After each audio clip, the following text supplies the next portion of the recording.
मैंने सेल से क्या क्या लिया। आई नो भी काफ़ी क्लॉथिंग ब्रांड्स पे सेल्स चल रही हैं और ऐसे बहुत मैसेजेस मुझे आते हैं कि फ़ाइका अपना शॉपिंग हॉल भी शेयर करें। तो यार मेरा शॉपिंग हॉल यही है, आज मैं आपके साथ शेयर करूंगी अपनी हेल्दी ग्रॉसरी शॉपिंग। तो यार सीधी सी बात है, मेरे पास एक स्पेसिफिक बजट था, या तो उसमें मैं अपने कपड़े जूते ले लेती या फिर ये सब कुछ। और अभी 1 महीना पहले मैं 30 साल की हुई हूँ और मैंने खुद से ये वादा किया था कि हर चीज़ से पहले मैं अपनी सेहत के बारे में सोचूंगी और उसका ख्याल रखूंगी। अब जब शॉपिंग की बात आती है ना, तो सबसे पहले मैं अपनी ग्रॉसरी का सोचती हूँ, उसके बाद अपनी बाकी चीज़ों का भी ख्याल रखती हूँ। संडे को हम लोग गए थे ग्रॉसरी करने, तो ये मैंने नट्स लिए थे जिनको मैं ऐसे मिक्स करके रख देती हूँ। ऑब्वियसली सारे मैं नहीं खाती, बच्चे भी खाते हैं, घर में और चीज़ों में भी यूज़ होते हैं। रोस्टेड चना मैं लाजमी लेके आती हूँ क्योंकि मैं शाम को अक्सर चाय के साथ थोड़े से खा लेती हूँ। और खुली पेशावरी ग्रीन टी मैं इस्तेमाल करती हूँ और दोपहर के खाने के बाद टी बैग वाली यूज़ नहीं करती।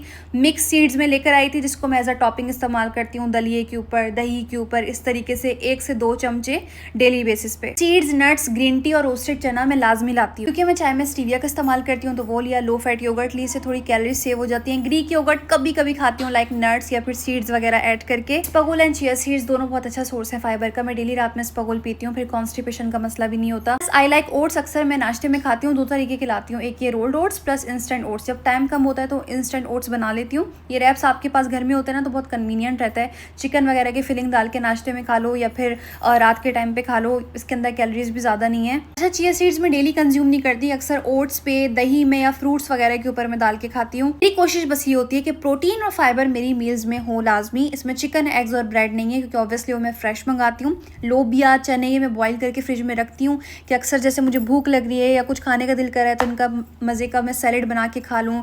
ये भी एक अच्छा सोर्स है प्रोटीन का। लाल लोबिया का मैं ज़्यादा इस्तेमाल करती हूँ। बेसन में लेकर आई थी क्योंकि अक्सर मैं बेसन का चिल्ला बना के खा रही होती हूँ। तो ये सारी वो बेसिक चीज़ें हैं जो आपके पास घर में हो, तो इनसे आप बना के बहुत अच्छी अच्छी चीज़ें, रेसिपीज ट्राई करके खा सकते हो। अक्सर ये बात मैं अपनी स्टोरीज में भी करती हूँ। मेरी वो बहनें खासतौर पर जो अपने 30s में, 40s में, प्लीज़ अपनी सेहत को सीरियसली लें। जैसे आप अपनी बाकी चीज़ों के लिए टाइम निकालती हैं, प्लीज़ अपनी सेहत के लिए अपने लिए भी वक्त निकालें और उसके ऊपर तवज्जो दें। ऑब्वियसली अपने बाकी शौक और ख्वाहिशात को भी पूरा करें, लेकिन सेहत सबसे पहले होनी चाहिए।